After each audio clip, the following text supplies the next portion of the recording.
আসসালামু আলাইকুম রহমতুল্লাহি ওবরাকাতুহু।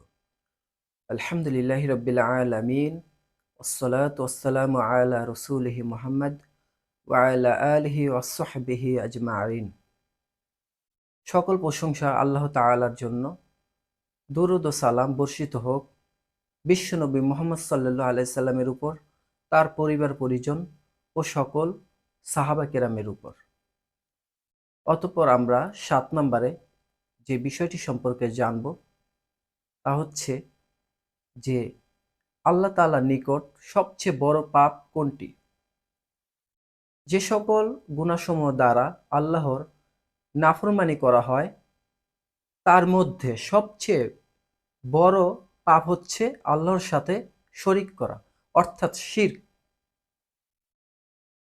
এ সম্পর্কে পবিত্র কোরআনে বলা হয়েছে সূরা মাইদা সূরা নম্বর 5 আয়াত নম্বর 72। আল্লাহ তাআলা বলেন, লাকদ কাফারাল্লাযীনা ক্বালু ইন্নাল্লাহা হুয়াল মাসীহু ইবনু মারইয়াম। অবশ্যই তারা কুফরি করেছে যারা বলেছে আল্লাহ হচ্ছেন মারিয়াম পুত্র মাসিহ। وقال المسيح يا بني إسرائيل اعبدوا الله ربي وربكم। আর মাসিহ বলেছে, হে বানি ইসরাইল, তোমরা আমার রব এবং তোমাদের রব আল্লাহর ইবাদত করো। ইন্নাহু মাই ইউশরিক বিল্লাহি ফাকাদ হাররামাল্লাহু আলাইহিল জান্নাতা ওয়া মাওয়াহুন নার। নিশ্চয়ই যে আল্লাহর সাথে শরিক করে অবশ্যই আল্লাহ তার জন্য জান্নাতকে হারাম করে দিয়েছেন এবং তার ঠিকানা হচ্ছে আগুন। ওয়ামা লিয-যালিমিনা মিন আনসার।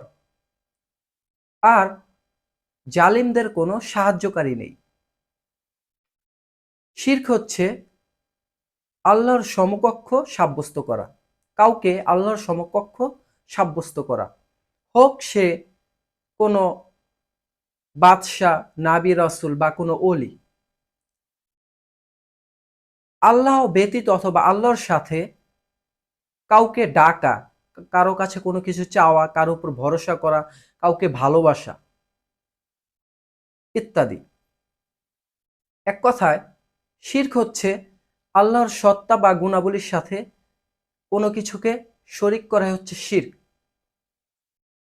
আল্লাহ সুবহানাহু ওয়া তাআলা আমাদেরকে একনিষ্ঠভাবে আল্লাহর ইবাদত করার তৌফিক দান করুন এবং শিরককে বর্জন করার তৌফিক দান করুন। আল্লাহুম্মা আমিন।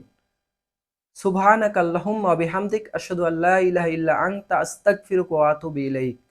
আসসালামু আলাইকুম ওয়া রাহমাতুল্লাহি ওয়া বারাকাতুহু।